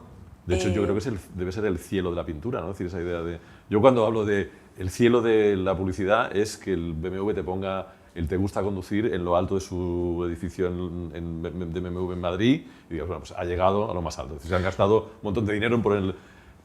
Yo creo que el cielo de la pintura es que alguien tenga tu cuadro en su casa el resto de su vida, ¿no? No. Yo creo que hay muchos cielos de la pintura, como hay muchos autores, bueno, sí, como claro. hay muchos tipos de pintura. Si yo estuviera pintando con el objetivo de que tú me compres un cuadro, Toni Segarra, no estaría pintando, estaría intentando gustarte como autora. Que hiciera una obra que a ti te gustara, para que tú quisieras poseerla y luego que te sintieras orgullo de tenerla en tu casa. Para mí la pintura no es eso.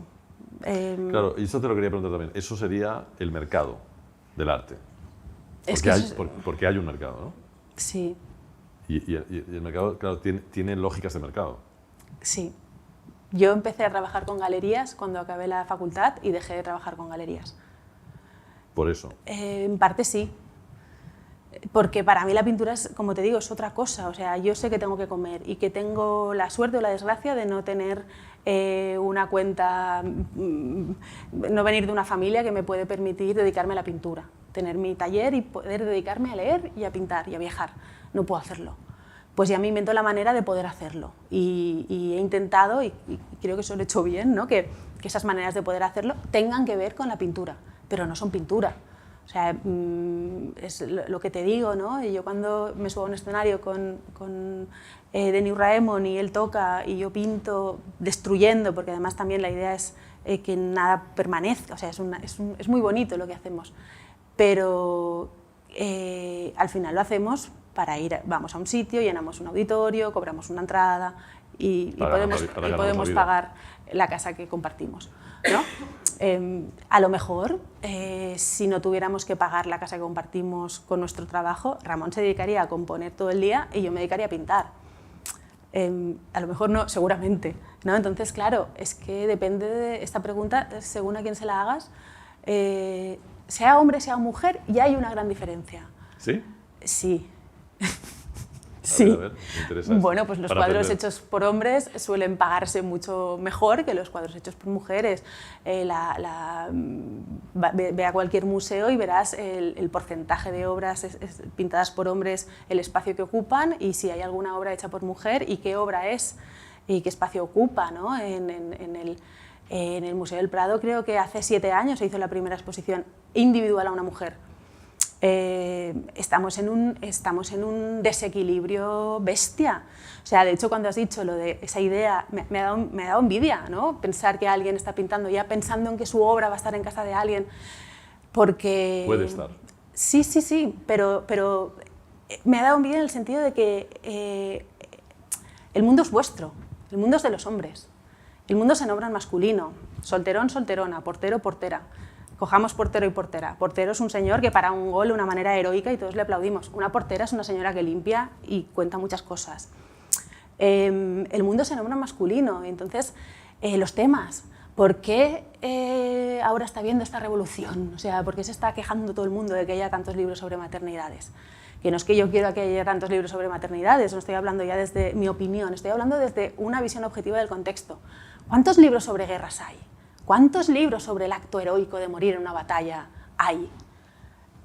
Así, nos estamos quejando de que haya libros sobre guerra o del deseo masculino. ¿Cuántos libros? Yo sé lo que... O sea, todas las mujeres pienso que sabemos cómo funciona el deseo masculino. Sabemos muy poco del nuestro. Sabemos muy poco de esa experiencia con nuestro propio cuerpo. O sea, nuestro cuerpo a lo largo de la historia se ha mostrado como un objeto de contemplación.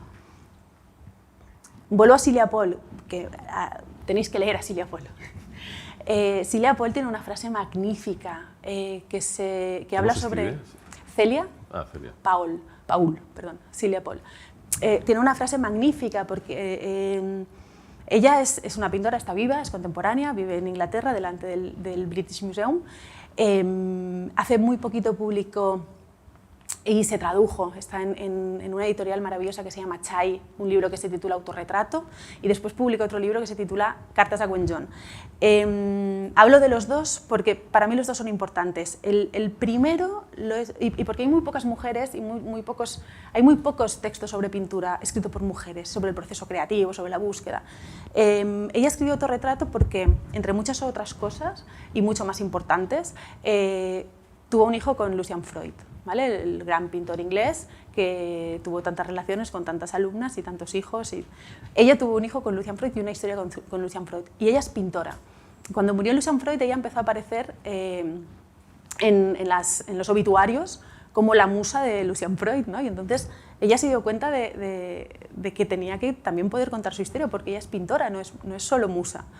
Y ella trabaja mucho el autorretrato. Entonces publicó autorretrato. Aquí hay otro debate, porque luego, claro, cuando sale el libro a la venta, ¿no?, y empiezan las entrevistas, sale su cara. La pintora que estuvo y con Lucian Freud ha publicado un libro. O sea, vuelve a estar... O sea, es que nos definen con respecto al hombre que tenemos al lado, todavía a día de hoy, ¿no? O sea, las gimnastas son tan buenas porque las ha descubierto, las ha entrenado este señor tan maravilloso. Pero bueno, vuelvo a Silvia Plath. En autorretrato, tiene una frase brutal en la que ella habla del drama sobre el poder. Ella dice que ella es artista y modelo, y como es las dos cosas, aquí no hay ningún drama sobre el poder, ¿no? Es interesantísima su visión. Quiere decir que el denominarse modelo elimina el riesgo, digamos, de considerarla una autora, ¿no? Y por tanto ya es inofensiva, de alguna manera. No, ella puede ser... Es que ahí está el Al ser modelo es inofensiva. Volvemos a los grises. Se puede ser modelo y pintora. Lo que no nos podéis delegar, hablo del contexto, ¿no?, es a ser objeto de contemplación, a ser musas. Tengo 3 hijas, ya estoy acostumbrado a que me den caña. Sí, es que no nos tenemos que ir tan atrás en el tiempo. O sea, Silvia Plath y Ted Hughes, el poco tiempo del que disponían para poder copiar sus textos, porque no había fotocopiadoras, para mandarlos a las editoriales o a los periódicos, Silvia Plath lo dedicaba para copiar los manuscritos de Ted Hughes, ni los propios. Es decir, que hay una cosa a la que no le podemos dar la espalda. Y volviendo a los temas, ¿no?, a las maternidades, a esa experiencia del cuerpo de la mujer. O sea, yo creo que todavía el canon necesita muchas grietas. O sea, tenemos que... Mary Beard lo explica muy bien. O sea, no podemos construir sobre esta estructura que no nos tiene en cuenta. Que tiene en cuenta al hombre heterosexual blanco. O sea, mira todo lo que queda fuera. Más de la mitad de la población. Entonces tenemos que destruir esas estructuras y construir desde otro sitio. Y en pintura, evidentemente, pues sucede lo mismo. O sea, yo, La Madriguera, nunca pensé que sería un lugar solo para mujeres. Yo no pensé en La Madriguera en un lugar solo para mujeres.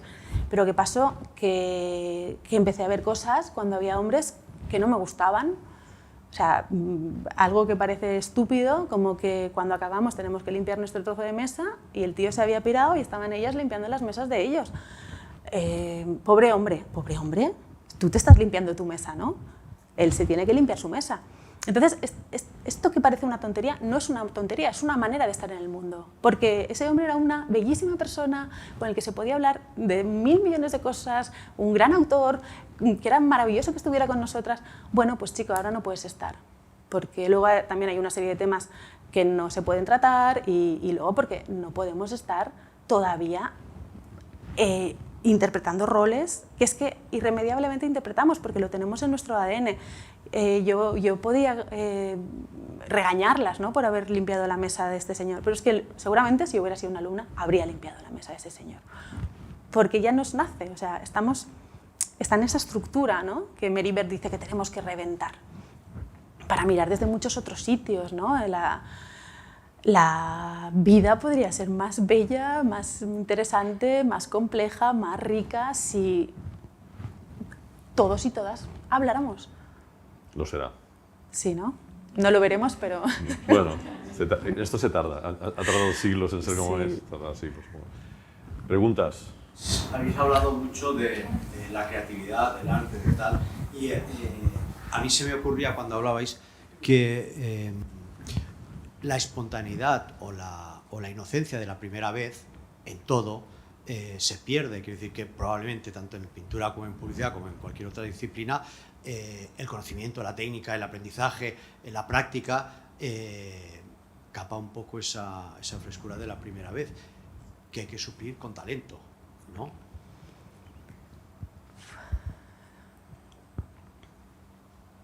No lo sé. Porque de hecho las obras que a mí más me golpean son las que me hacen ver el mundo como si fuera por primera vez. Pero yo no sé si el autor o la autora, si tiene eso en el centro, puede construir desde ahí. O sea, de hecho no creo que nadie pueda construir desde allí. O sea, estoy pensando en un libro brutal de una autora que se llama Jacqueline Hartman, se titula Yo que nunca supe de los hombres, y es una distopía en la que tanto hombres como mujeres en un espacio muy concreto están encerrados, ¿vale? No sé si... No, bueno, hay un grupo de mujeres que están cerradas, lo leí hace mucho tiempo.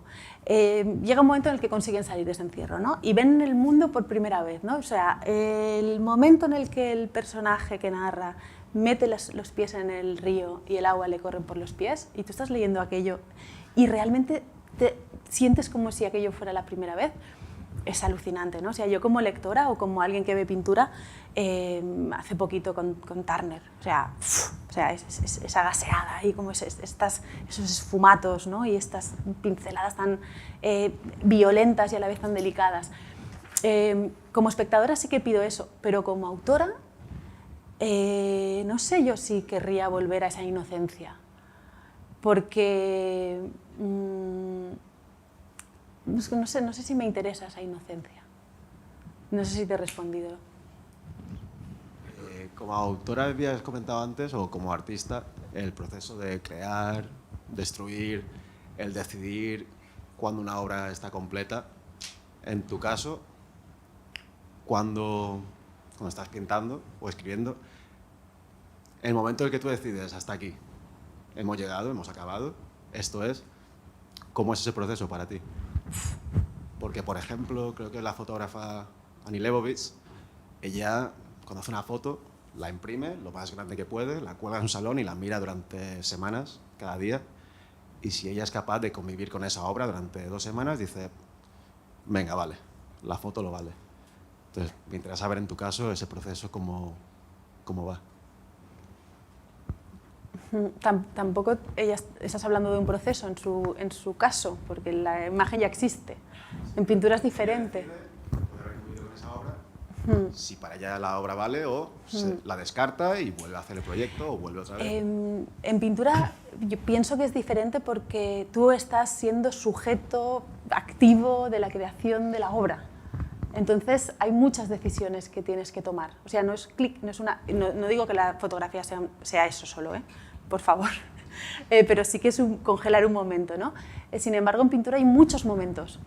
Y está la materia, ¿no? Y está... el otro día le hice una pregunta a una autora norteamericana y yo creo que la traducción no fue buena, no sé, supo captar, era una pregunta irónica, ¿no? Le preguntaba, ¿te puedes intoxicar de escritura? Yo sí que me puedo intoxicar de pintura, de hecho me he intoxicado, ¿no? Entonces, que llega hasta lugares muy bestias, ¿no? Ese proceso. Entonces, por un lado, saber cuándo una obra está acabada es muy difícil. Y depende de la obra, depende del proyecto, lo ves antes o lo ves más tarde. Yo ahora mismo tengo un retrato de 2x2 que llevo pues igual 2 meses pensando que le faltan unas líneas y luego pienso que no, y luego es como... y al final ha habido 2 opiniones ajenas, en mi taller entra muy poca gente, con lo que las opiniones de las personas que entran para mí son importantes. 2 opiniones de una amiga escritora y de un buen amigo que fueron hacia esa obra dando por hecho que estaba acabada, ¿no? Y se emocionaron mucho viéndola. Entonces, pienso, todavía no lo he decidido, pero pienso que está acabada. Esa decisión es difícil. Después la de decidir si eso se expone o no se expone, comulgo totalmente con la experiencia de la que acabas de hablar. Tengo que convivir con ella para saberlo. Eso lo hacía Joan Didion con las cubiertas de los libros. Cuando le entregaban una cubierta, la colocaba en una mesilla en su casa y convivía con la cubierta un tiempo. Y a mí cuando o sea, tuve la suerte de trabajar con ella, en un ilustrado, o sea, no era una cubierta, o sea, pensé, madre mía, no sé cómo va a ser este proceso, porque si con una cubierta dedica ese tiempo a entenderla, o para rechazarla o aceptarla, al final fue más fácil de lo que pensaba. Yo creo que es imposible acabar nada, francamente. Es imposible. No. O sea, nosotros como publicitarios tenemos una vida prolífica. Hemos hecho cientos de spots, por ejemplo. Ninguno estaba acabado. Y yo estoy segura que si Y es ahora... más, cuanto más los veo, más defectos les veo. Eso quería decir, que yo estoy segura que si yo ahora leyera la anguila pensaría, esto lo eliminas, esto lo amplías, esto lo cambias de lugar. Sí.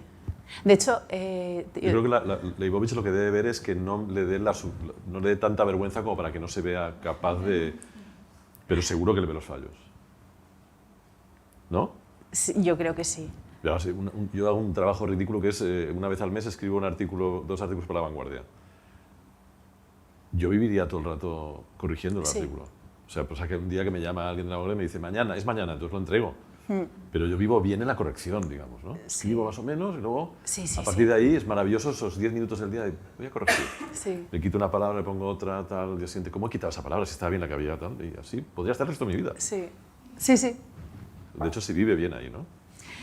En la corrección. Es muy estimulante. Yo creo que sí. Es que quitar o poner una palabra... Y la falta de responsabilidad de enseñarlo, ¿no? Decir, no, espérate, que todavía no está acabado, ¿no? Me pongo un poco nerviosa, pero lo voy a intentar. ¿Cuál es tu fuente de inspiración para conservar tu integridad, para ser fiel a ti misma? O sea, donde siempre has sentido que has sido así o ha sido una evolución o por tus... no sé. Qué interesante, ¿no? Qué preguntas más interesantes. Y qué abstractas todas las respuestas, ¿no? Porque al final es que estamos hablando de ese ir hacia lo que no sabes, ¿no? De ese saber que tú te has formado, que tienes las herramientas, que hay algo ahí. Sabes que hay algo ahí, pero sabes que nunca lo vas a alcanzar. Entonces, también me puedo poner más mística o más rígida en la respuesta. Si echo la vista atrás, sí que puedo ver cuando me he equivocado. O sea, cuando no he sido fiel a mí misma, y ha sido cuando... Yo digo, ¿de dónde sacas la inspiración para sí serlo? Es que es lo que te digo, que es muy abstracto. O sea, hay ese saber que estás... Os hablaba de Isabel Santaló por eso, y usaba la palabra alivio al referirme a ella por eso, ¿no? Porque cuando yo como pintora, nuestro trabajo es muy solitario. Fijaos, yo estoy segura de que muchas de las personas que estáis aquí veníais a ver a la ilustradora que hace 15 años hizo una mujer con una ballena que se hundía. La pintura no llega así de rápido. O sea, no se puede compartir porque es que es pintura, es que es un oficio terriblemente solitario y muy poca gente se acerca a él, también porque le han dicho que es una cosa elitista o que no es así, como la poesía, ¿no? O sea, no es así. O sea, la poesía a mí personalmente me retiene en el suelo, o sea, me construye mundos bellísimos en los que me encanta transitar, pero sobre todo me retiene al suelo porque me pone en contacto con eso que es tan difícil de narrar y que puede suceder. A mí me sucedió, por ejemplo, cuando llegué la primera vez a Chile y pisé la tierra chilena. Entendí que el realismo mágico no es una invención, no es una corriente literaria, es una manera de estar en el mundo.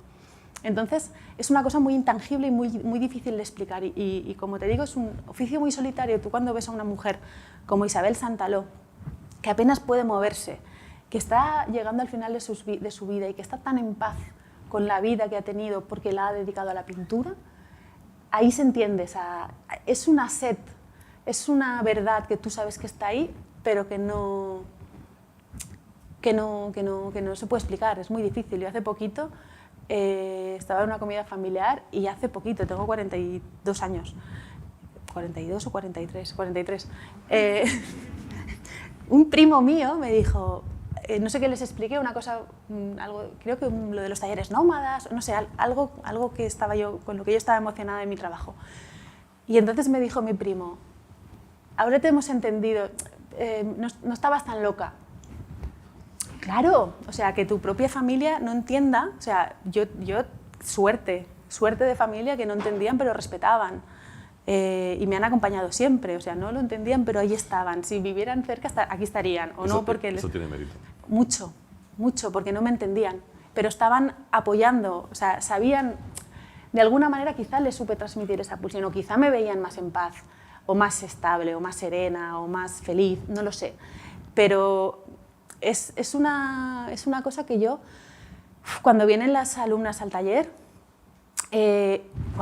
cuando vienen en agosto, un fin de semana, a encerrarse en un local, que en agosto hace calor y sale una cucaracha en Barcelona, ¿sabes? O sea, yo pienso, ¿qué hacen aquí estas mujeres que podrían estar tomando el sol o tomándose un vino blanco en una terraza mirando el mar, ¿no? O sea, y les digo, ¿no? Cuando las veo nerviosas, les digo, si ya lo sabéis, porque cuando hacen preguntas de este tipo, digo, vosotros lo sabéis, estáis aquí porque sabéis que eso lo tenéis y porque sin eso no podéis vivir.